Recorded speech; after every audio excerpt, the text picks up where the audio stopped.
Hello, my dear and amazing friends. Welcome to the Rocketa podcast, where we will explore the vastness of human dreams and aspirations.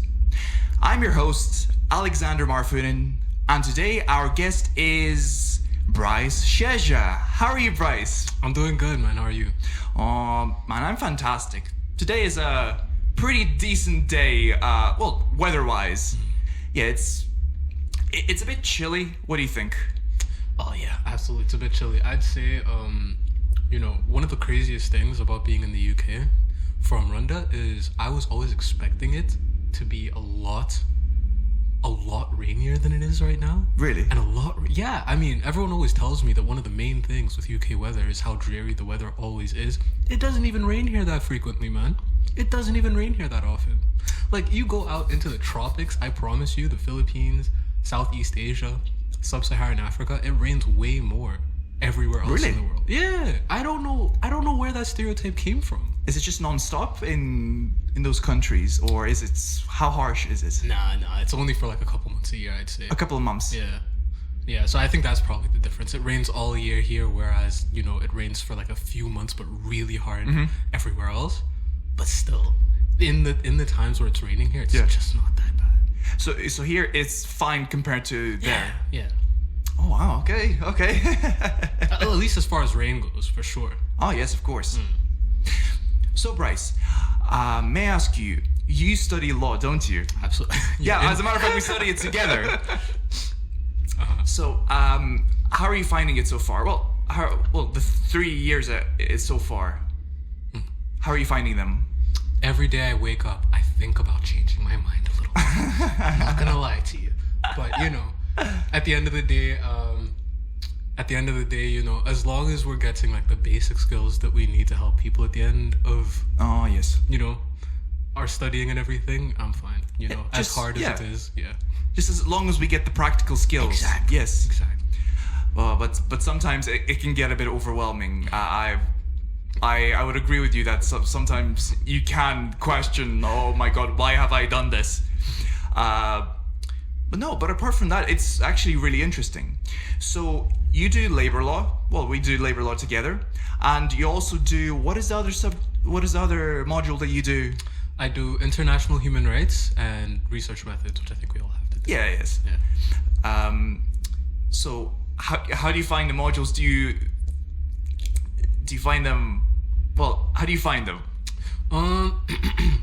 I'd say these were probably the modules that I was the most excited for when I was, selecting everything. Labor law and international human rights on top of environmental law are probably like the branches of law that I'm the most interested in, or at least I'm the most passionate about. Yeah. I chose to do law mostly because of the money, but also because I knew That's true. Absolutely. Facts. But I know that my talent, I think, or the thing that I feel the most passionate about is reaching out to people through speech, right? Through language, right? And I figured that if the people that I feel the most passionate about are the people who are, trampled on or oppressed, what groups would those be other than the poor in the international community and the employed in the Western world, right? Or in the international community as well. Yes. Right? So since that's where my heart belongs, no matter how hard it is, it's always going to be fine. Because my end goal is with the people, So even when it's hard to like memorize cases and stuff like that, it's fine. I'm just going to do it in the end. Because this is what I care about. This is what I love, So you're like, you want to be the defender of the people, and especially the people that are oppressed. Yeah. Well, it can be in any way, because haven't we talked about the protected characteristics? Yeah. It's all of the different characteristics. So these are the type of people you would want to protect, or would it be any specific branch that you would be more interested in, or is it you'd be more open to universal, just every characteristic, or would you like to specialize in anything? I mean, I'm not gonna lie to you and pretend like every single characteristic is equally important to me. Yeah. However, I would say the ones that I find myself most passionate about on a day-to-day basis. No full idea why, right?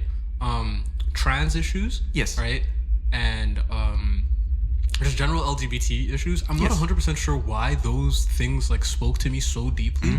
I think it's because for every other demographic of people that's derogated in some kind of way, you can kind of see where it comes from to some degree, right?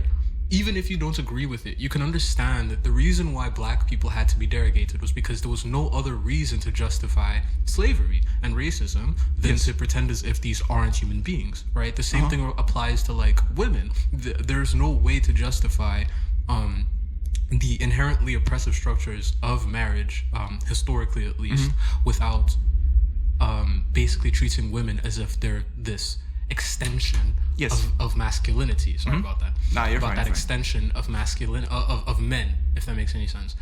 But like with gay people and trans people, there's just nothing there. You know what I mean? Yeah. They don't do anything to anybody. They exist in every single racial group, every single gender, every single everything. It's everywhere. Exactly, and it feels like it's such an obvious group of people to protect because there's literally nothing that they're doing on a human rights level that's wrong, and yet they're still experiencing what I would argue is near genocidal levels of oppression all over the world, and nobody talks about it. And it just seems like, you know, when a country says that if you are this group of people, we will kill you, that's a genocide. You know what I mean? Oh, yes. And so, to me, it just seems like that's such a large group of people that we're just not looking at just because we don't feel like it. Yeah, definitely. Well, I feel like the people that do the oppressing, I would say it's on a rather small percentage. We're only talking about like a very, very... I don't think it's like a huge widespread thing, although it does happen, and it is serious.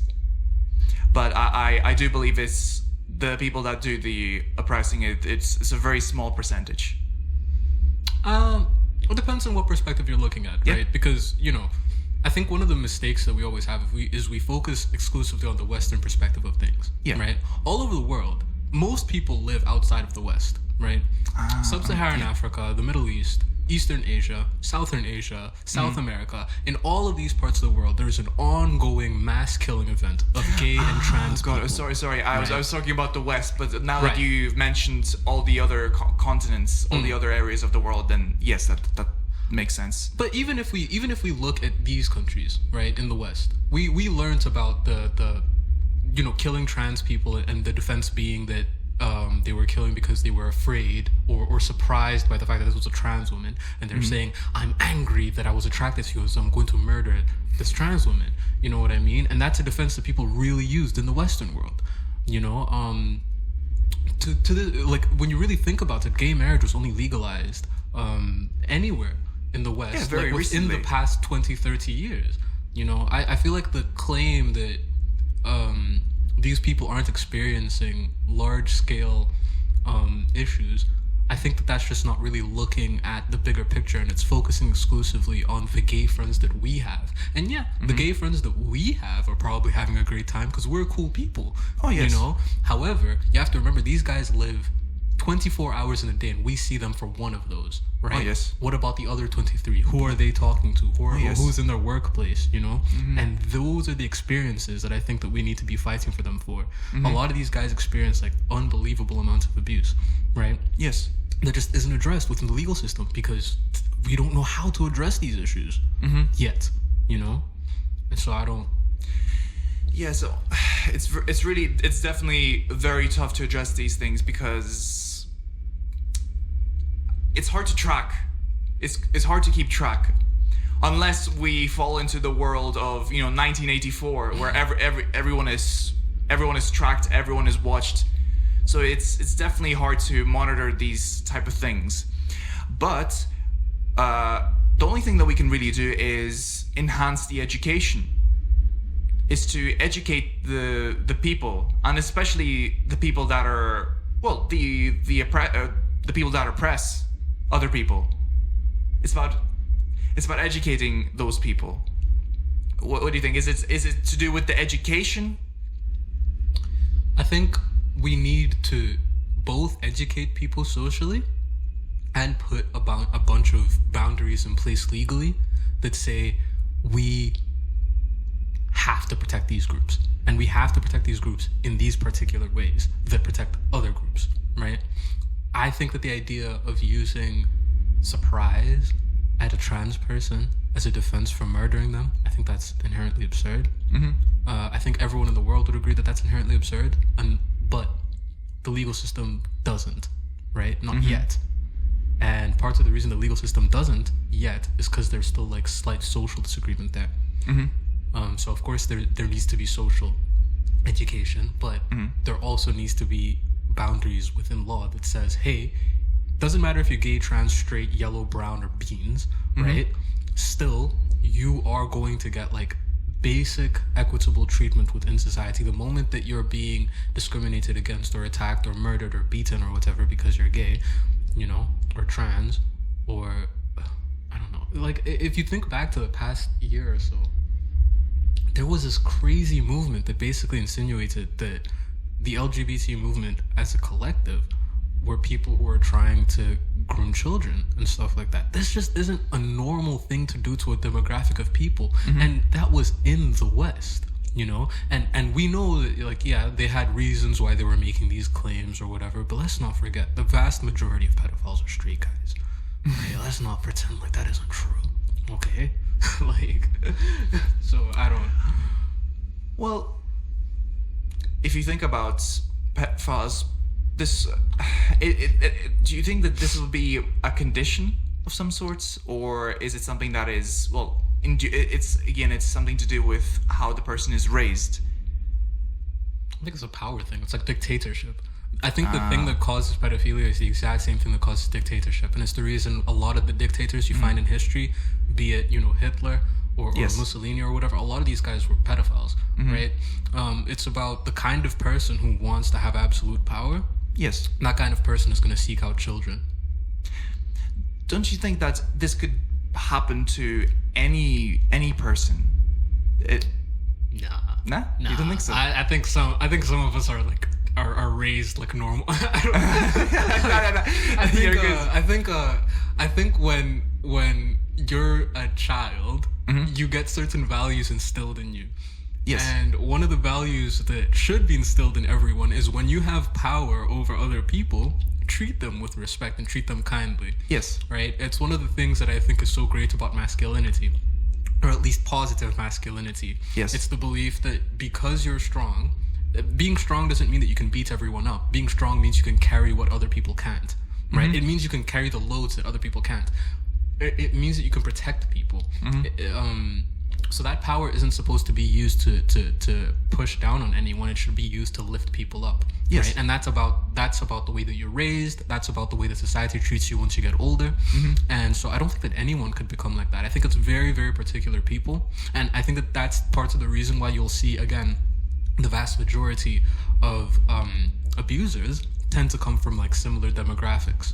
And those demographics tend to be people who had a lot of power, be it pastors, be it politicians, rich people, you know. And even when you go into rural areas, you always find that it's the heads of households, it's uncles, it's community leaders. It's never just some random guy in the streets.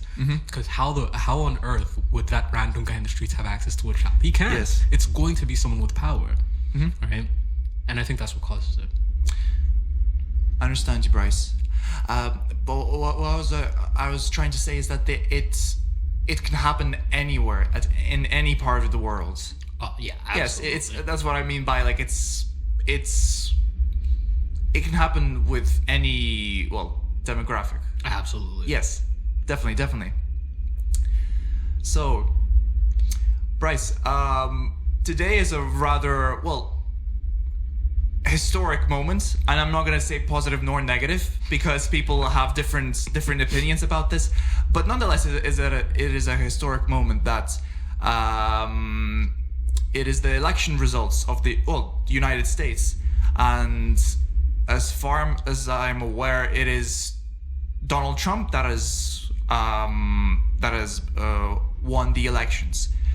So Bryce, I was wondering to ask you, what do you think about the whole drama? Do you have like a single opinion, or if anyone knows me or has spoken to me, they'd know my politics. Yes. If you've been listening to even this conversation, you should be able to tell my politics. Yes. That being said, I'm not a fan of either person. I'm an African at the end of the day, and Africans don't really have a good dog in this race, at least. And so either side would have caused us a lot of turmoil. However, Donald Trump presents a very particular risk to the international community. That man, I want to preface this by saying, if you can Google, anyone can Google what Rwanda is, Google the size of the country, it is incredibly insignificant to the American economy.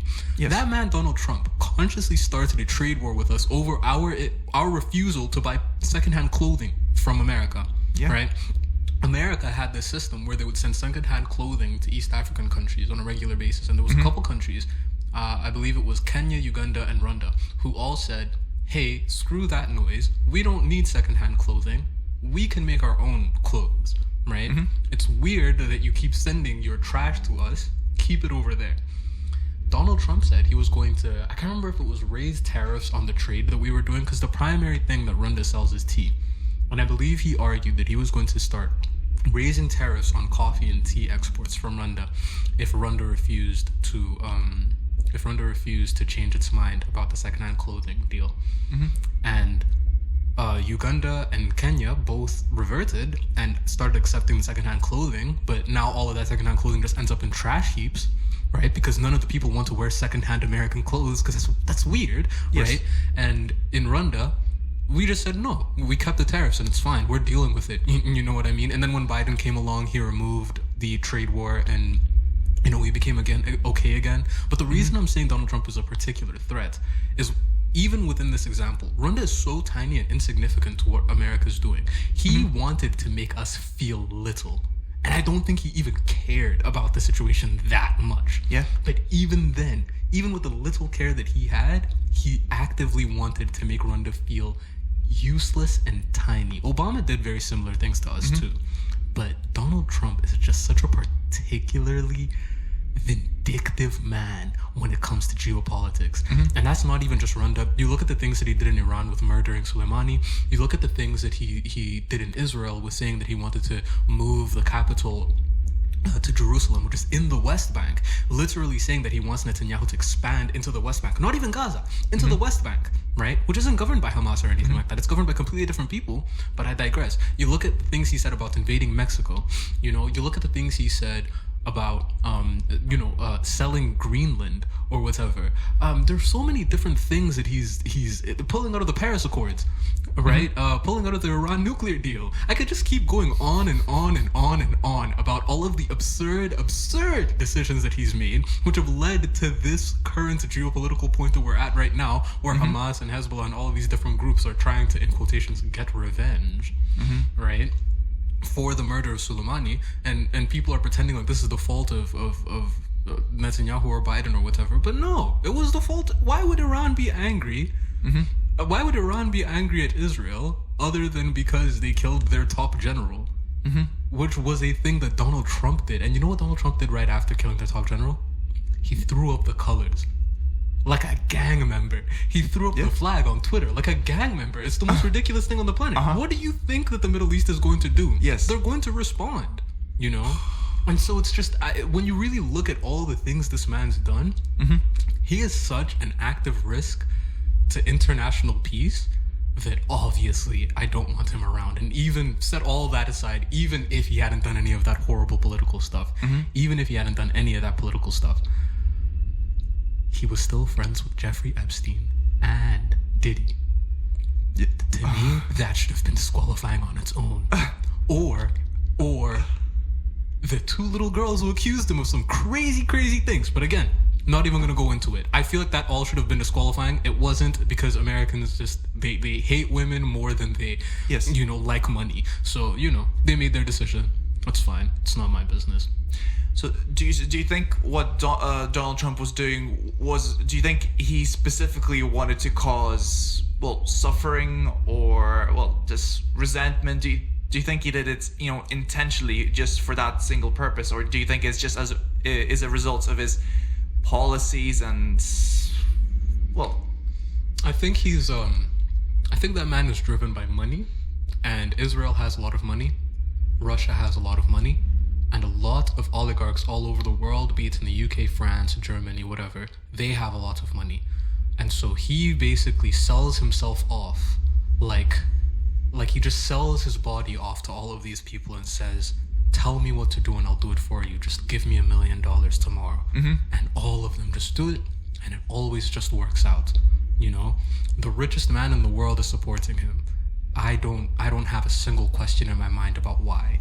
The richest man, this is it Elon Musk? Mm-hmm. The richest man in the world. And the fact that he supports him, for me, that tells me a whole lot, especially considering Elon Musk, again, was an illegal immigrant. I know a little bit about student visas. Yes. I know how that man got into that country. It was not legal. I promise you all that much. You can Google this if you want. You can Google this. That man himself is an illegal immigrant, Mm-hmm. and a son of apartheid, but I won't get into it, Oh gosh. Oh, we're really getting deep into this. Wow. When you talked about the richest man, I feel like a richest man in the world, I feel like there are people even richer than Elon Musk. For instance, there's a rumor, for instance, that Putin he has much more. Online, it says that he just has a few billion dollars, but in reality, they think that he actually has around 200 billion, 300 billion. These are sort of the rumors. And of course, you've got the people from the Middle East. The thing is, they don't post the data about how much they actually earn, but people speculate that they have trillions. And also, there's also conspiracies that there are people in the black suits that are the world order that no one really knows about, and that they own everything, they control everything. Everything is just like a sandbox to them, and that they own many trillions.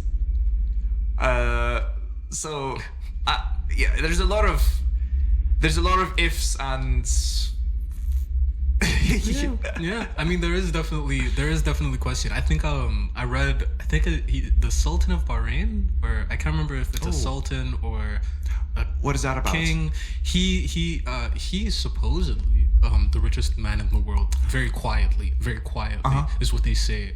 Just based off of the sheer number of assets that he owns. I'm not 100% sure how true that actually is. Is he still alive or? Yeah, he's still alive. Okay. He's still alive. I'm pretty sure he's the head of state for the area of Bahrain. I can't really remember if that's an emirate or, I'm so sorry, I'm getting my geography mixed up now. No, you're fine. But I can't remember if it's an emirate or not, but I know the head of Bahrain is supposedly incredibly wealthy. But I also know on the Putin point, right? I don't know how much you know about Eritrea, but it's basically known as Africa's North Korea, right? And the reason it's known as Africa's North Korea is because the head of that country basically treats all of its people as just workers, right? Yeah. For himself. All the people who live in that country are basically just his workers, at least from the research that I've read. And in that sense, he would be one of the richest people in the world because, according to that, he has access to all of the property in the country of all Eritrea. of the assets of the country. Exactly. And if let's say all dictators are a little like that, because all dictators can seize the assets of the people who live in that country. If Putin is truly a dictator, and Putin can truly seize all of the assets of any person who lives in Russia, then by that argument, he's definitely the richest man in the world. No question. Because that's the biggest country in the world, the oil refineries and everything that they have access to and everything. He would definitely be the richest, but these are all deep secrets. Elon Musk probably is a lot more wealthy than people know anyway. The fact that that man was able to spend $50 billion on like what was basically an impulse buy tells you, would you be able, I mean, they say he's worth $200 billion, right? Yeah. Would you be able to spend a quarter of your money in your bank account right now on an impulse buy ever? Was that Twitter? Well, unless there is a specific aim, unless I don't think he just did it. Oh, I'm just gonna buy Twitter. Yeah. So I think this buy was probably strategic in some sense, because after that he has changed the whole company completely. He didn't he fire like three quarter of the employees of Twitter, and then he's changed the whole brand. It's not Twitter anymore. It's X. It's X now. So I think there is a specific goal to this. So I don't think it was like a shopping spree, like, oh, let's go and buy some clothes, or let's go buy some jewelry or whatever. So what do you think was his end goal there? End goal. You see, this could be a really controversial topic, but politics and plus, because this is social media, this is information, and if you can control information, you can control the flow of information. You can control how people think and over what they fight over, in that sense. And whenever I say this, I'm not saying that this is what the end goal is, but it's definitely a viable theory. And what do you think? Why do you think he decided to buy it? I mean, I'm gonna be honest. This is one of those things that I feel like I should have put more thought into. That I usually do put a lot of thought into. I've never actually thought very deeply about why he bought Twitter. When I saw it happen, I immediately went, oh, he's losing his mind, and this is an impulse buy. In the same way, like when Kanye West started running for POTUS, that was the exact same thing that I thought. You know, I just thought these guys were having psychological breakdowns, and this is the way that rich men act when they have psychological breakdowns. I hadn't even thought about the political value of it until you just explained it to me. Yes. But I don't know, just because I know Twitter has also lost a lot of money recently. With him firing all the workers, that makes me question whether or not he actually wants Twitter rather than like the things inside of Twitter. I know when we're talking about winding down businesses and stuff, they basically, sell basically everything off and they strip it for assets, everything that's soluble. In my mind, that would probably be a little closer to what he's doing. I imagine maybe he's trying to create like a user base for something else entirely, like something else that he's planning later on. He just needs a couple million people who are tapped into whatever thing he's planning. He just needs the user base. He doesn't need the app itself. That's the reason he fired so many people and basically ruined the algorithm and the UI and everything. So it's, in a sense, it's a power move. You're trying to grab power. What do you think? Because Twitter is such a large social media that if you control it, you can control a part of the zeitgeist. I'm just trying to think about how to say it. If you can control Twitter, you can control the minds of people, in a sense. I'm not saying completely, but definitely if you're a person that controls all the media, you can control in what direction it moves towards. And because people consume social media all the time, it's inevitable that you come across certain information. And if you're exposed enough to that sort of information, it begins to embed into your subconscious. You don't even realize that this is actually changing my view on a certain matter. So it does it very very subtly. So I'm just again, this is just a theory. I also haven't done any real thought about this now that you've asked me this, but usually people don't do these sort of buys, well, impulsively. They do it with a certain agenda, a certain goal. Well, apparently once he fired 3/4 of the employees, I think on Fox News, I think it was Tucker Carlson. Oh no. It was an interview between Tucker Carlson and Elon Musk. Elon Musk said that the company functions fine even after firing 3/4 of the employees of Twitter. Yeah. It functions fine. To be fair, he's the CEO. Well, not the CEO, but he's like the front-facing head of the company. Yes. I wouldn't trust anything he said about it. Mm-hmm. At least not now. Yeah. Especially because we do know that the stock is down and users are down. And if I open Twitter right now, you know how long it'll take me to find a racial slur? Like 2 minutes. I promise you that much. Oh, God. So, it's obvious that the app as a whole has kind of gone down the drain, no matter what he says. But let me ask you this, right? Because I'm kind of, again, I'm from the global south, right? I'm London. Uh-huh. And so I don't really understand like the super hyper politicized aspects of the media, right?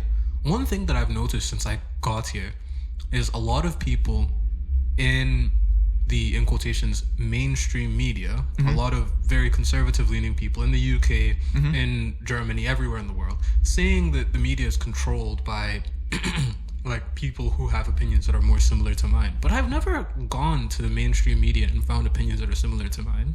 And now we're getting to a point where the main social media platform that people used historically for expressing their ideas is Twitter. That it was Twitter and Tumblr, but Tumblr. What about Instagram? Instagram has no filter. Well, Instagram is basically for pictures, right? So people don't Still, really the post comments there. Barely though, right? I feel like people don't really get ideas or share ideas on Instagram the way that they do on Twitter, or the way that they used to on Tumblr, or the way that they do sometimes on TikTok as well. Yeah. And so like the thing that confuses me is I hear a lot of people talk about how there's a bias within the media against the right or whatever. People like Boris Johnson, people like Nigel Farage, all these people who are constantly yelling about the bias in the media. But Twitter is owned by a conservative, the most famous conservative in the world, who also happens to be the richest man in the world, and again, Donald Trump just won, right? Yes, here Labour won, but it is true that there is a growing sentiment within the UK against the left, against these things, right? Doesn't it feel like there is a very strong and active... what I'm basically asking is, where is the mainstream progressive people? Where is all the what is... Everyone always tells me that there is a left-wing bias in the media, but I only ever see right-wing media. Ever since I got here, I've exclusively seen right-wing media and right-wing people buying stuff. Where is all the left-wingers? It's interesting that you say this because the media collects data about us, we're being fed the data that will incite anger in us. Because, for instance, now that you say that there's a lot of right-wing incentives or talks on the media, only right-wing talks, and that you don't see anything to do with left. For me, it's quite the opposite. So I feel like it's the media trying to split the people up. So they collect data on you, and they feed you with specific news that will interest you, and both will make you angry in some sense. The same way it does with me. They feed me a very certain data. I don't think they feed everyone the same things. I think everything is very strategically sent and recommended. so I feel like that's the reason why you see mostly right things and not a lot of left things, while I see the complete opposite. But I feel like we can even look at these. To be fair, I see what you mean about algorithms, right? Yes. But I think that we can even look at these things statistically, right? Or we could look at these things based off of ownership, right? Yes. You look at things like Facebook, right? Let's not beat around the bush. We know that the vast majority of people on Facebook would be. You can say it. I think the vast majority would be right wing. Vast majority of the media on there will be right wing. We all have our crazy uncles and aunties. Even I, would have my crazy uncles and aunties who will send me stuff off Facebook, WhatsApp, and it's always going to be super, super conservative, bigoted stuff, right? But then you go over to like Instagram. No one says anything political there. It's all just jokes and memes and stuff. You really think so? Okay, to be fair, maybe that because my bias. I've seen some crazy posts with even crazier comments. All right, maybe okay. That's my bias then. My bad. That's what I mean, because Instagram has because on Twitter you can still get suspended, but on Instagram it seems that that's not the case. People say some of the most racist things, most transphobic things ever on comments. Exactly, but that's my point, right? Like in these comments, people are able to say racist, transphobic, sexist things, right? And nothing happens to them. I've only been banned from Instagram, right? That's the only place that I've ever been banned in my life, and it was because I was making fun of a bunch of bigots, right? And Instagram said you can't do that. That's cyberbullying or whatever, right? And I took that on the chin and I kept quiet and I went home, and I came back a few years later, but still, and so it's like Instagram is supposed to be the safe haven for people like me, where we can go over there and make fun of, angry, thumbheads as much as we want, but they're not even letting us do it there. So where is the space? Yeah, where's the free speech? Not even where's the free speech? Where's the space? Where's the big left wing? Where's the left wing media bias that I was hoping that I would find here? I was thinking that that Twitter might have been more left wing than right wing, because I will admit I got suspended twice off Twitter. We're not gonna go into the details, but let's just say I like to argue and I'm a very outspoken person, but I wasn't like calling anyone like names. I was just bringing certain arguments which Twitter wasn't really fond of, and it said no. But Instagram is just basically, you say you can genuinely like write slurs. I know, yeah. And there's absolutely no consequences. That's the point, though, right? Like, again, there's just no place that right now, the only place that I go to where I find that there's like some level of moderation, ironically enough, Reddit. I remember when I was like 15, 16 years old and I used to go on there, it was exclusively like those Ben Shapiro, libtard feminist, and nowadays, like, that's the only place that I can go to where people act like normal human beings, but everywhere else that I type anything into, it's always the very first thing that comes up is some nonsense about some immigrant or the trans person or non-binary dog or whatever, and it's like, none of these things are things that like normal people think or care about. You know what I mean? Or if these are things that people think or care about, it's always like a single case that people are using to make grand arguments, and I don't know, to me that just, I feel like one of the main things that the rest of the world has over the West right now is like at least one news site that just emphasizes the truth, period, right? At least one place that just emphasizes truth. You always need to have one place where everybody agrees, and I think that that's one of the main problems that are happening right now, is that people just don't live in the same universe anymore. As me and you have just like pointed out, right? We're having like completely different experiences on social media. Yeah, completely. Right? Yes, completely different experiences on social media, and I think that that's terrifying. I know. Because when me and you are seeing this, we don't even recognize the way that it's going to like implicitly change the way that we approach things, right? There are times where I will notice myself looking at something differently, and I'll realize the only reason I'm looking at it differently was because of one story I read like 2 weeks ago. Otherwise I wouldn't care, and I think it's terrifying when you don't know what's impacting other people's actions, and you don't know what's impacting your own actions, and we are all expected to live together and act like everything's normal, but it's not, because we don't know what's happening anymore.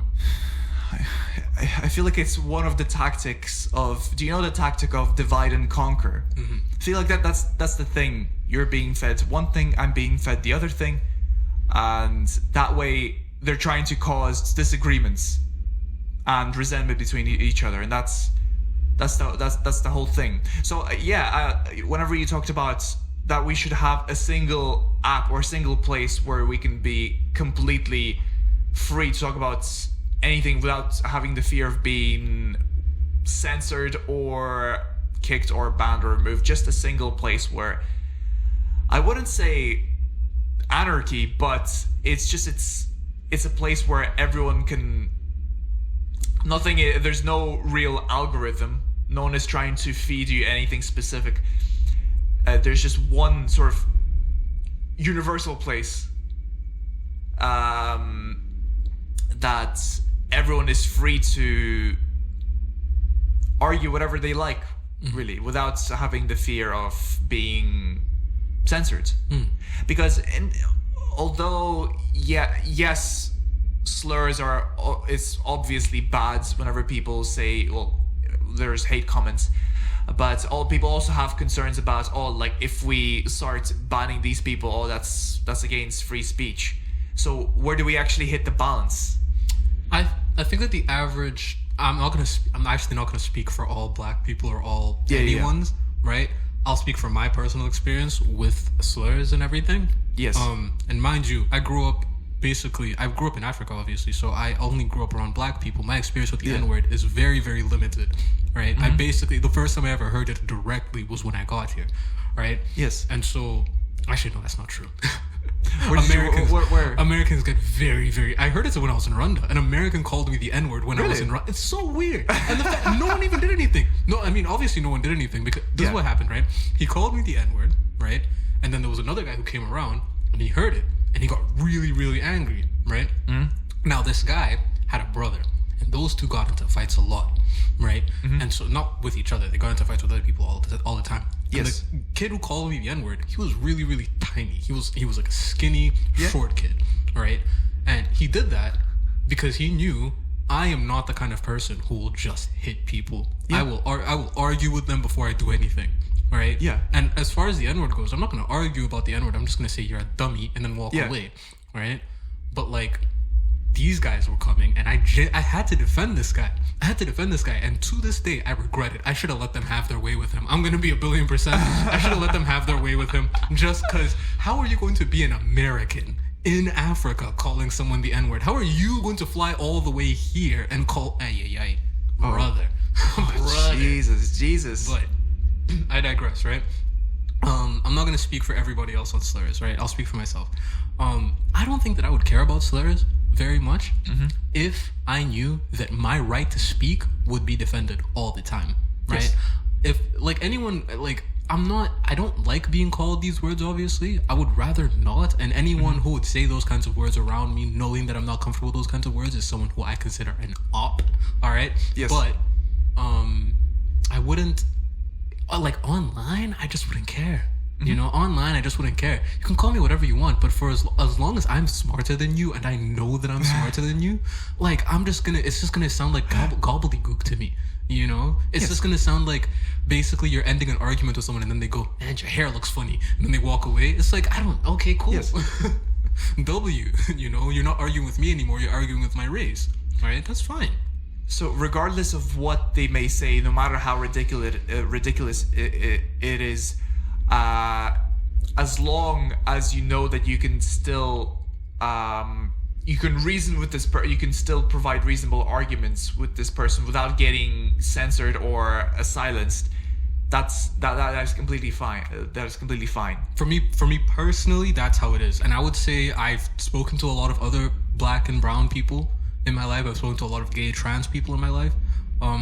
As far as I can tell, the issue with these words is less so the words and more so the social impact that these words end up having on them, right? When we normalize calling black people the N-word, for example, right, we normalize a dehumanizing perspective on them, which ends up affecting us in like an employment area, right? Otherwise, like if these things didn't affect us financially, right, I just do not think the average person would care about them. They're just words at the end of the day. But because they do impact us financially, they do impact us socially in our ability to make friends with other people and stuff, which means we're not as able to network and stuff. Like, these are important. But online, you can't do anything to me. I know for a fact if I'm arguing with anyone on the internet, that person is in their basement sleeping in their own piss. I'm sorry. Sleeping in their own waste. Right? Yes. And so like I'm not particularly offended by these kinds of things because I know that I'm just bigger and better than that person is, and I will always be bigger and better than them. They'll never impact my ability to make money or live my life or love my family, right? So they can't actually impact me. However, if they do that to me in public around like workmates or something like that, that's very, very different, you know? Because that's my money. That's my life that you're touching. You know? So... yeah. Oh God. Honestly, definitely. It's a very serious matter. It's a very serious matter, and there's a lot of ethical questions that comes into play. So yeah, it'll be a good idea to introduce something that gives you complete freedom, but as long as you're not actually physically affecting that other person's life. I don't know, because I remember in on one of the lectures in law, I'm not gonna say what was basically said, that you can say whatever you want as long as it doesn't actually affect that person on a personal level of actual treatment. So you could say any word you want, but as long as it doesn't affect that person's life or this person's employability or how other people perceive this person, that is fine, as long as this person doesn't feel, what's the right words? I'm not so suppressed or suppressed. Yes, in that sort of Exactly. sense. But you can say whatever you want, really. Like that's just my personal opinion. A lot of other people make very, very good arguments for why there are certain words that just should never come out of people's mouths. For example, like, as you know, you would never hear me saying the N-word. You would never hear me saying any slur for that matter. Or at least any. But that is your choice. That is because that's your choice. Exactly, and I do understand the argument that a lot of people would make, and I'm even a propagator of the argument that like there are some words that are just nasty. There's some words that just don't roll off the tongue well, and when they do roll off your tongue, they're never going to be in good faith. They're never going to be like to lift people up. And why say words if they're never going to lift people up? Those are just the words you never use, right? It's like a very basic thing. I think everyone in the world kind of acknowledges that there's certain words that we just don't use, and there's certain words that we do, right? I think the question of slurs is just a matter of how much do we care about the people who we're using the word against, right? Not a question of are there certain words we shouldn't use, because everybody knows in every single language across the world there's just some words you don't say, you know, especially not around certain people. So as long as there's no ill will or no ill intentions behind these words, you're just, for instance, you could be I don't know if you could be rapping a song and there could be the words, but you don't have any ill intentions by saying these words. Well, we're talking about the N-word.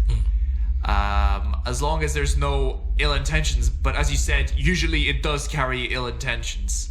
These sort of words, they are usually quite packed with, well, charged with negative energy. That's the thing with intention, though, right?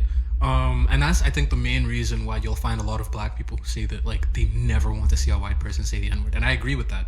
Yes. Right? It's because, specifically with white people, even though you know that there are some white people who aren't racist, right? I'm friends with you, obviously. Yes. You know? Even though you know that there's some white people who aren't racist, right? You just can't be 100% sure about the intention.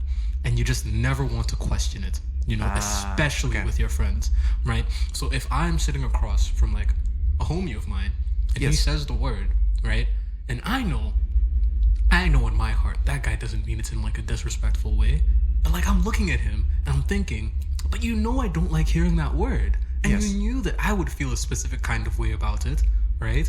And you didn't think, for my sake at least, to hide it from me. Like, at a bare minimum, you didn't even think to hide it from me. That's such a high level of disrespect that it's almost like that on its own is kind of dehumanizing, right? And so I see the argument, obviously, from the perspective of these people. However, I'm someone who's of the opinion that, like, anyone can use any words that they want. They just have to be willing to accept the consequences that come along with it every time. You know, whatever consequences those are, take them on the chin. You know, be a man about it. So it's sort of like a paradox. On one hand, you don't actually mean anything behind these words, but that other person doesn't know that. Exactly. And that person perceives what you've said verbally. They can't read your mind. They cannot read your mind and see that, oh, this is not what you actually meant by that word.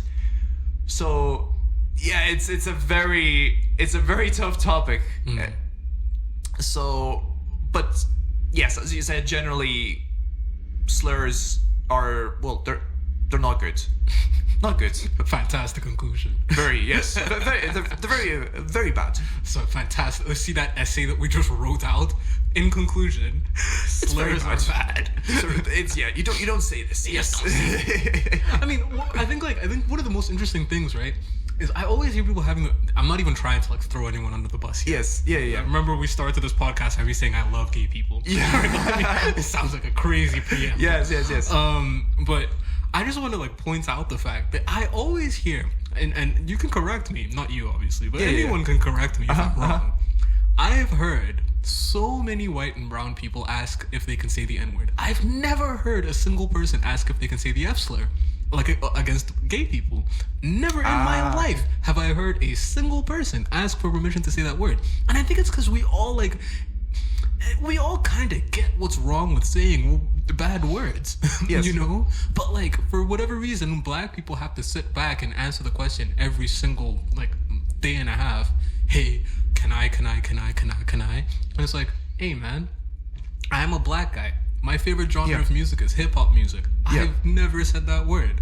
I am sure that, like, all these folks will be able to survive without it as well, you know? Well, I feel like with the N-word, it's really to do with the culture, because of the rap and the hip-hop culture, it has become sort of like a cool thing to say, like, I can say it. I'm with them now. While with the F words, there's really no culture, no real culture about this. Hey, talk to a few gay people, man. I think like if you were to reach into a lot more gay communities, you'd find that there is way more similarity in regards to, like, basic social interactions than people let on, right? Because at the end of the day, it's all about oppression. It's oppression. Yeah. Right? And that's the only thing that these two groups have in common. That's the only thing these two groups need to have in common for this claim to make sense, right? And with black people might say, like, it's an in-group thing, right? Yeah. Like, this is going to sound like a weird question, but what in the world gives white people the idea that they're part of the in-group of black people in that case? You know what I mean? This is the rap and hip hop culture, because because they look at all of these famous rappers, and these look at their wealth, their success, and they immediately think that, if it's said in a rap song, or maybe it is actually fine to say it myself. Right.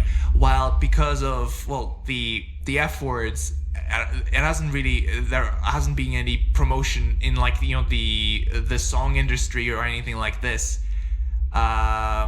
This word hasn't really been. I don't know how to say it the right way. It just there wasn't really any. As I said, culture created around it. So. But that culture. Yeah. Who does that this is the reason I don't say it, right? Yeah. Who does that culture that you're referring to belong to? And I feel like these aren't things that you need to Google to find out. Yeah. Right? I understand that there's a culture that exists around hip hop music. And because there is a culture that exists around hip hop music, I understand why a lot of Black Americans say the N-word, right? Because it just it's just a thing that continued, right? But I recognize that culture is theirs. And so that's not a word that I'm necessarily entitled to use. Now, there are a lot of Africans who do say the word because they recognize when we leave Africa, we're called the exact same thing. No one knows the difference between us and Black Americans, right? So I understand the argument. But still, if we recognize that the reason why certain groups of people want to say that word is because there is a culture that exists around that word, the follow-up question to that is, okay, whose culture is that? And what makes these people think that they are part of that culture? And if they don't think that they're part of that culture, what makes them want to join it? That's just, to me, that just seems weird. I'm not American. I like seeing all this stuff that they're doing from afar because it's cool and interesting. But the same thing was true here. There's certain words here that I would never use. Yeah. Right? Because I recognize this is parts of the culture. You've never heard me use UK slang or anything like that, and no one ever will. No one ever will, because I don't know how to use it, frankly. Yes. You know, because there's a certain culture that exists around UK slang, yes, right, or what they call Scouser slang or whatever, right? That I'm not gonna use at the end of the day because I'm not part of the culture. Yeah. I don't understand the culture. I have no intention to join the culture, at least in that aspect. Right? I'm fine with leaving that to them because if I start doing it, it's gonna look and sound weird, frankly. But I feel like this Scousy or any other slang, it's specifically exclusive to that specific group, while music is universal. So that is why I think there's a difference. Music is universal, so that's why it's perceived. All these words are perceived as universal, and anyone can say them. This is what Music is universal. Yeah, music is universal. Yeah, but hip hop isn't. Hip hop is exclusively a Black American, not exclusively, but it is specifically a Black American art form. But it's still music. It still falls under the same sort of sphere. So is I'm gonna stop saying that word because I can't pronounce it. But so is Scottish music and stuff, right? Have you heard Scottish rap music? No, is that a thing? Oh, there's rap music everywhere in the world, man. Okay. But if you listen to Scottish rap music and you listen to the words these guys are saying and the way these guys are saying it, okay, this still isn't stuff that I would do. This still isn't stuff that you hear Black Americans doing. Black Americans don't copy Scottish slang, and Scottish people don't copy American slang a lot of the time. In the music, you can hear it. They're still using their very specific Scottish words, terminologies, areas, everything, right? And so it's I understand seeing cool things on TV and saying I want to take part in that cool thing on TV. That's fine, right? But I think that we're all adults. You know what I mean? Of course. All of us are adults, and if we were to, I think that one of the main issues with people these days is people aren't willing to think about things past 30 seconds. Yeah. Past the first 30 seconds of whatever impulse they have, they just stop thinking. They're like, this is something that I want to do. They think about it for 10 seconds. They're like, I'm going to do it anyway. Give it 20 more. Just give it 20 more and see how you feel. Because if you really dig into why people want to do things or why people think things, half the time it's just because they're not willing to explore perspectives. A really, really good example of the perspective that ought to be explored is there's millions upon millions upon millions of black people all over the world, including in America, who never ever use that word. It's basically its own movement, right? Yes. None of us feel the need to be part of that culture. Yeah. We're not smarter than any of these other people. Why can't they come to the same conclusion that we came to, right? Because it's not like we didn't have to Google these things. This is just obvious to us. Yeah. Why? Right? Education. No, it can't be education. It can't be education because I never had to Google this. I knew, basically, as a young child, cultures are different. My culture, Rwandan, right? My culture, Rwandan, right? Their culture, American. Yeah. There are certain things that I can take part in, like watching their movies, listening to their music, but there's certain things that I can't take part in, using certain words that they use. Not because I physically can't use them, because I just come from a different culture and it just won't sound the same. It won't be the same, you know? But how did you find out, whenever you're small, like, how did you find out that for instance, the N word is a no word, that it's not a word that you say? I think it still comes down to you've been educated about this, and not necessarily from your parents, but still from society. You received this sort of information that, oh, this is not something that's used. How did you find out that this is not a good word to be, well, said? How? Because I still feel like in the end it comes down to the education, and still falls into the sphere of culture. Yeah. I'm not 100%. I mean, I think that it's like everyone in the world knows that the N-word is bad, not because of education. But how do they find out? Oh, sure. Let's say all of them find out. It's not something that you are born with, this knowledge. It's still something that you're bequeathed. True. Let's say that all of these people find out this thing through education. Still, every single person on the planet knows that word is a bad word. Yeah. Every English speaker, at least, on the planet over the age of like 10. Not 10. But over the age of like 13, I would say, probably knows that word is a bad word. The question isn't how do they find out, or do they know that it's a bad word, or anything. Mm-hmm. I think that the most important question is, what taught me as a child not to say bad words? And I think that that's just a thing that all of us have ingrained in us as little kids, or almost all of us have ingrained in us as little kids. Like instincts. Yeah, like to some degree. Like social norms. To some degree. To some degree. Yeah. So you think it's purely... you think it's purely, to some extent, an instinct thing? To some degree. I think like the instinct level is knowing not to do bad things. Or self-protection. Right? I think we're educated on what bad things are, and I think it's instinct that tells us not to do bad things, right? We just make our own conclusions, or I don't know, about how we're going to end up acting. Yeah, we make our own conclusions because we all have free will, right? But I think that when it comes to like understanding what's wrong, for example, me and you we all understand that murder is wrong, for example. Yes. Right? But what is it that tells us not to murder, right?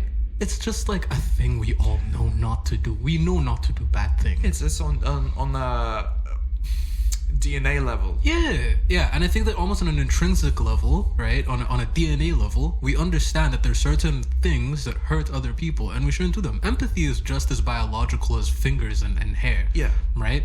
And so I think like on an intrinsic biological level, we all do understand, right, that there's certain things that are harmful to others. Yes. Right? The question is, are we willing to take that into consideration in our actions? And that's the reason you'll find a lot of the people who are willing to say these kinds of words tend to also have other things. You'll never find a racist who isn't also a bigot. You'll never find a bigot who isn't also homophobe. You'll never find a homophobe who isn't, there's always intersections here. You'll never find one person who's like, you know what? I love all women. I love trans people. I love gay people. I love black people. But you know who I hate? Little people. You know what I mean? You'll never find someone who decides that there's like one group. They always hate like large groups of like large swaths of people and intersections of people, So it's really to do with the level of empathy that you have as a person. Because the lower your empathy is, the more you'd be susceptible to thinking that certain things are fine to do. Absolutely. While the people that have higher levels of empathy would be less likely. They'll be more likely. They would have a higher emotional intelligence. They'll be more likely to identify that, this is not something that we say in society. Absolutely, yeah. So I think, it's just to do with the level of empathy. Because no one wants to be called a bad word anytime. Yes. Even if the other person doesn't see it as a bad word, right? Like, I think I made this example to you like a while back, but imagine approaching your mother and saying, hey, you're my B word, or whatever. And you're saying it in you're saying it in like a casual, fun kind of way, right? But there's no context in which she's ever not going to be offended by that. And it's not because you said it out of, negative intent or anything like that. It's because you just didn't think about how that would make her feel. You didn't think about the way that word historically has made people feel. And that's that in itself is just an obvious lack of empathy, And I think that we're all able to recognize that for our parents, right? Why not recognize that for our friends and random people who we see in the streets too? Just basic amounts of respect, basic amounts of empathy. Treat people how you want to be treated, or how you would hope that your child or parents were treated. I remember, I'm going to bring up one of my situations in my life. I remember when I was around maybe 6 years old, me and my parents were, I think, in London, and we were having a conversation about something, and I've said a bad word in Bulgarian, and they're instantly like, don't say this. Why did you say this? Well, sort of not shouting, but obviously they've educated me about this. This is a really bad word to say.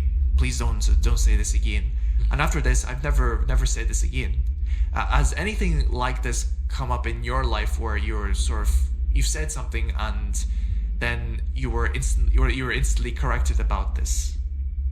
Because I feel like this is also a part of education and empathy, and how you learn all these social norms.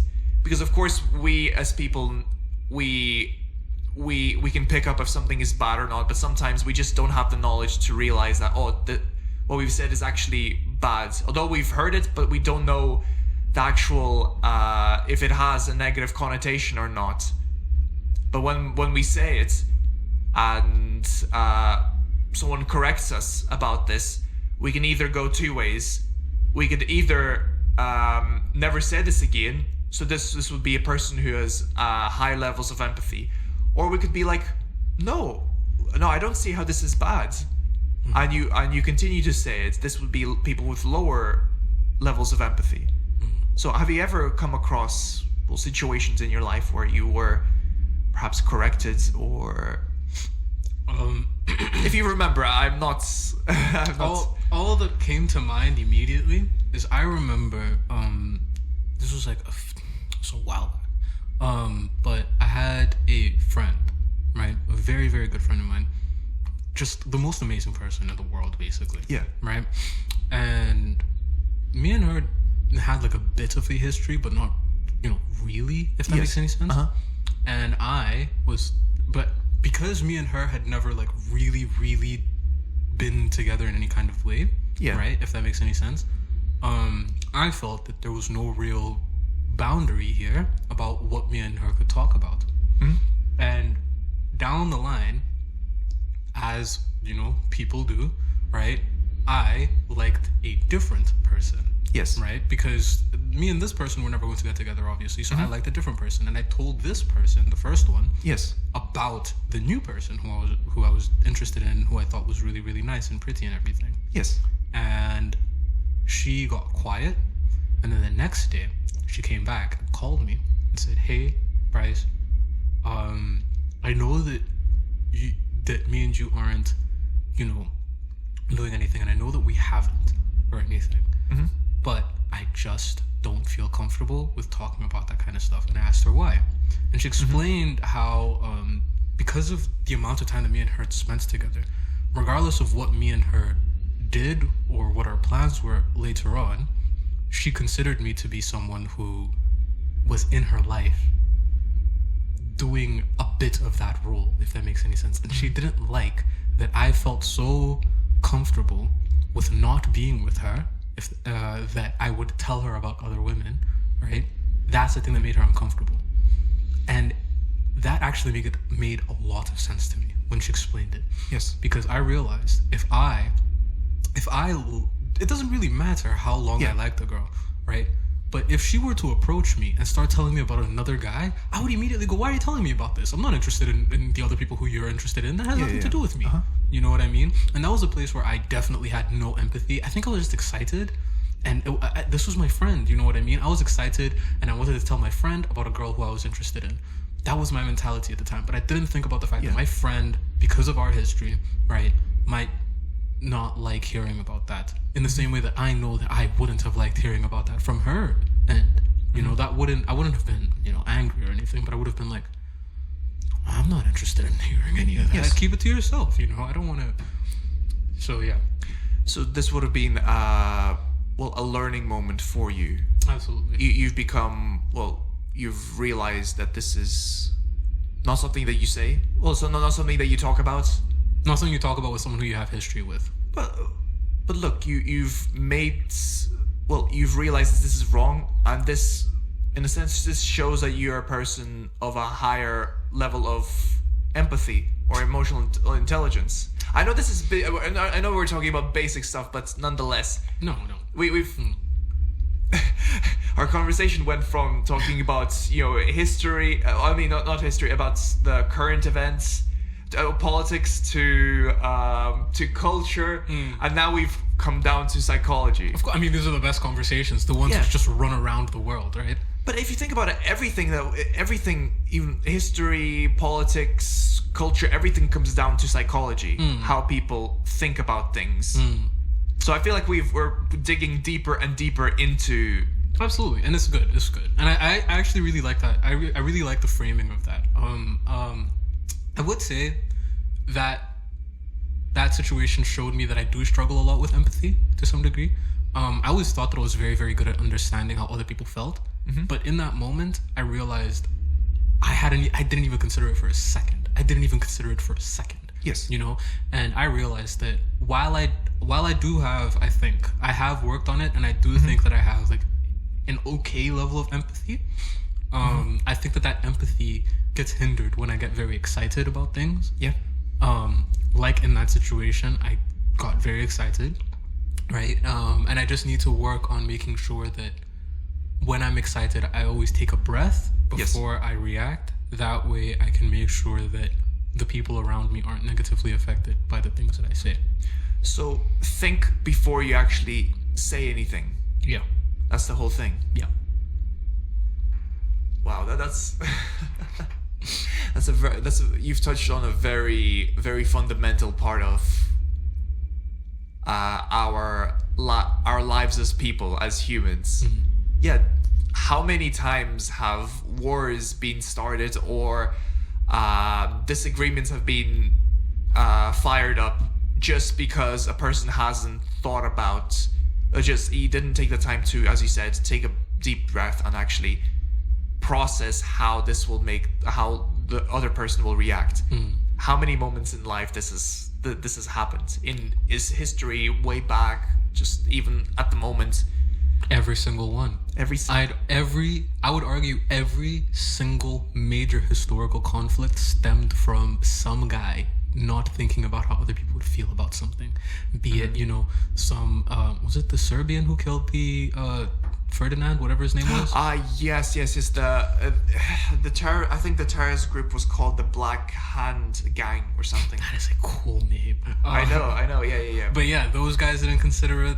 Stalin didn't care at all about any of the people who he was, sending into the butcher shop in World War II.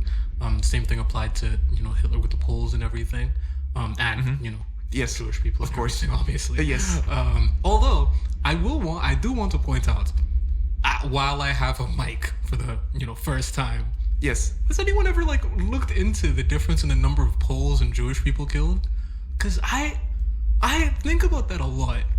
You know, he killed a lot of Polish people, but we all view that as like a war that was primarily about Jewish people, because he framed it as a war that was primarily about Jewish people.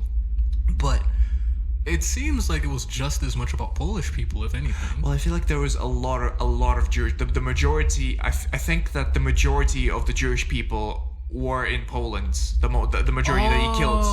I think that's the thing. I feel like after the whole genocide, I feel like the majority of Jewish people in Poland have been wiped out. Oh, that makes so much. You see, this is why it's good to talk to like Europeans about this kind of stuff, man. As a matter of fact, let's actually check it out. This is actually a really interesting topic. This is why it's good to talk to Europeans about this kind of stuff. Because I would not have thought of it from that perspective at all. I would have not considered that even a little bit. Because in my mind, like I don't really understand what the group of Jewish people is very well. Oh God. So this is the information. On the eve of the German occupation of Poland in 1939, 3.3 million Jews lived there. At the end of the war, approximately 380,000 Polish Jews remained alive. Oh my gosh. Yeah, so that's the thing. That's ridiculous. And I think the total number of Jewish people that were killed, I think it was like 6.6 or something. 6.6. So literally half of the Jewish people that were killed were from Poland. Oh, that actually makes so much. I mean, still, the point about empathy still stands there. Yeah, he wasn't considering how the people would feel and everything. I'm just saying, like, I did not understand the stuff that was happening in Poland. I do not understand half the stuff that people tell me about Jewish people, because I've just not understood what's going on there very well. I think that's like I feel like that's like the European equivalent of like Dr. Umar and like Hotep. I don't know if anyone who's listening to this knows anything about like black nationalism or like Hotep culture or anything. If you don't, I promise you, look up Yaqub and like look up that whole story. It's the most ridiculous thing on the planet. It's basically about this. It's basically this theory, this conspiracy theory that a bunch of like black Americans figured out, right? Yeah. Which is basically this idea that all of the Europeans on Earth were an invention of this guy named Yaqub, this black guy named Yaqub with a big forehead, massive forehead, right? And very descriptive. Supposedly he was the inventor, and he invented them to destroy something. I can't remember like the full details of it, but it's the most incredible conspiracy theory you'll ever read. I promise you. Please look it up. It's so funny. It's so funny. To me, all this stuff that's going on with like Jewish people in Europe is basically the same as that. It's just noise, you know? Yeah. Like there is real people groups here, and there's real suffering here, but like the reasons why the suffering happens, it's just people yelling at each other. It's just noise, you know? Oh God. It's complex. But you won't get into the Jewish stuff. Oh yeah, it's very deep stuff. We're getting into very deep territory. Oh man, no, the world is mad, and I feel like there are disagreements, and there's a low level of empathy in the past. There is a low empathy in the present, and there's going to be a low level of empathy in the future. So realistically, we'll never, I don't think, at least in the next couple of hundreds of years, we'll ever be at a point where humans have obtained world peace, where everyone has high levels of empathy. I feel like there's always going to be, unfortunately, I feel like there's always going to be wars and civil wars, mass conflicts in the history. Yeah. Simply if you look at it from a psychological perspective. Yeah. One of the scariest things I would say about the next coming 2 or 3 decades is like a group of things happening at the same time. Number one, the European birthing crisis that's occurring right. Well, there's a birthing crisis all over the world, but there's specifically a European birthing crisis. The the population boom going on in the global south because of rising living standards. Why all of those two things happening at the same time as climate change accelerating, right? These three things working together in tandem are going to lead to, I believe personally, over the next 30 or 40 years, the worst set of decades humanity has ever seen. I don't know what'll happen afterwards. Yes. But at least for the next 30 years, I don't see anything getting better. I think things are going to get way worse over the next, especially after today.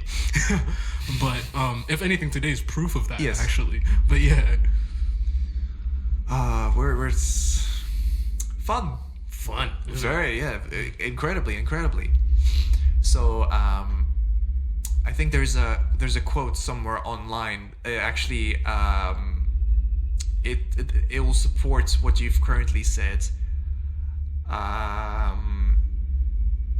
Wait a second. I don't know if you heard the quote: "Hard times create strong men. Strong men create good times. Good times create weak men, and weak men create hard times." Yeah. So I feel like the people with lower empathy, this would fall into the category of weak. I'd say it's probably the thing with that quote, right? The thing with that quote is that it was primarily used by fascists when it got originated, right? And so when we say the people who have no empathy, I think that at least with the historical usage of that word, they're actually saying that the strong men, the strong men are the ones who have no empathy, because these were quotes that were created at the same time as like toxic masculinity, while toxic masculinity was still a more major issue. But if we interpret it in our way, in our way, yes. Yeah, in our way for sure. In our way, yeah, the weak men are about to create a lot of very, very hard times for a lot of people. All I'll say right now, if you have no moral compass, invest in weapons industries.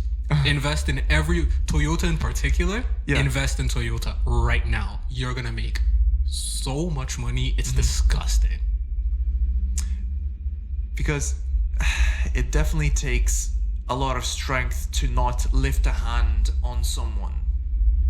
It does take some people. It comes naturally, but generally it does require self-restraint and a level of emotional intelligence, because any person can outburst, or anyone can realistically fight. I mean, I'm not saying fight good, but fight in general. But the truly strong people are the people that have self-restraint, and that can actually have control over their own minds. What do you think? Absolutely. I'm a strong believer in saying stupid people talk with their hands and smart people talk with their mouths. I mean, it's very, very obvious even when you go to bars and stuff. Yeah. Right? You'll notice it's the exact same kind of person who's looking for fights every time, and it's the stupidest person you ever met. Right? So yeah, absolutely. I think that some people, are able to do the hard thing and sit down and talk about their issues, because every single disagreement in the world right now could be solved over a couple dinners. I genuinely believe that over like a couple dinners, if people were going to sit down and genuinely negotiate over stuff, every single issue would be solved. The problem is there's a lot of guys who are in power right now all over the world who just don't bother with conversations anymore. Right. A really good example of this, I'd say, there was a little while back, people don't know about this, Boris Johnson considered invading the Netherlands for vaccines. Right? What? This man didn't even bother asking them. He immediately thought about invading the country. And then when his cabinet members, I don't know if they're called the cabinet, but the people who were around him said there's no way to do that without the Dutch government finding out and it becoming like a big global controversy, he went, never mind, I'll ask them for it. Yes. And it's like, I think there's just a lot of people like Boris Johnson who think it's just faster to use your fists than it is to use your words, and so they immediately throw a punch, right? Think about that. This country was on the edge of invading a NATO country. That's absurd. That's absurd. There's this rule that used to exist in geopolitics that said, I think it was called the McDonald's rule, that said if two countries had a McDonald's, they would never invade each other. Yeah. The UK was about to break that rule within a day. Over what? Vaccines that Boris Johnson didn't even want in the first place? Like, it's such a, it's the most ridiculous thing in the world. It's the most ridiculous situation in the world that we're in right now. But, you know, what can you do? You know, what can you do? Oh, God. What if, Bryce, what I've learned from you, from this podcast of ours at the moment, the main thing that I've taken out is that people, and this comes down to everything. It's about thinking before you say anything or do anything. It's about taking the time to absorb the information, let out the pressure, but let out the pressure internally in your mind, and then answer or reply or make an action in a logical manner. That's an action that is the most logical and the most coherent, the most, I don't know what's the right word, the most the most logical the most logical action, without having any emotions perverting this action and creating a negative outcome. So, Bryce, thank you so much for attending this podcast. You've really contributed so much to this conversation. You've given so many new and interesting insights on things. I've learned something new from you. I've learned something new from you too, man. Yeah, so man, that's really just this is all it is about. Just talking and exchanging information and becoming better people. So, Bryce, thank you very much. Thank you so much. So, my dear and amazing friends, thank you very much for listening, and I'll see you all on our next journey.